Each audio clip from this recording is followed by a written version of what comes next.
Welcome back to Teach Me How to Clean. Today I'm going to share with you guys how to take out your Shark vacuum filter and how to clean it just really easily. So to get to the filter, all you're going to have to do is remove this, which the same way you would do to empty this out in the trash can. Right here is your filter. Mine is super dusty, especially because we use the carpet dust things to like remove odor from our carpets because we have dogs.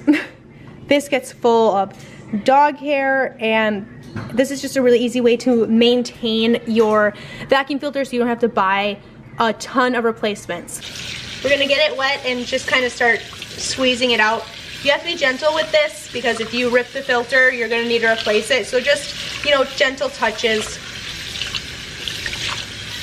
And you can already see all the dirt and dust that's coming out of it. And now that I have a lot of like the superficial stuff off of it, I'm just gonna add a squirt of dish soap and just kind of work that in. Really simply.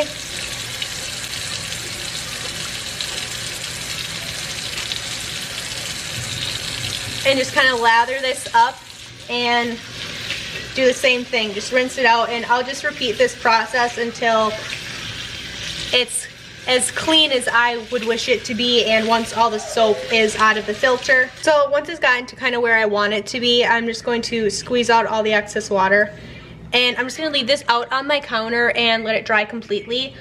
Once it is dry, I'm just going to take a couple drops of my favorite essential oil and put that on the filter. That way the next couple times I vacuum, it's going to kind of release all that smell. It's basically a scented vacuum filter.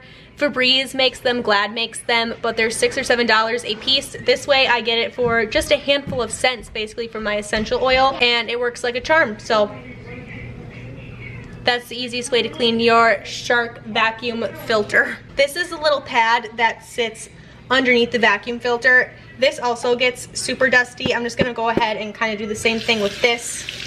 Just kind of rinse it out and get all that powder off of it that we use on our carpets. I'm gonna do the same thing with this, just kind of squeeze it out and set it out on my counter and let this dry.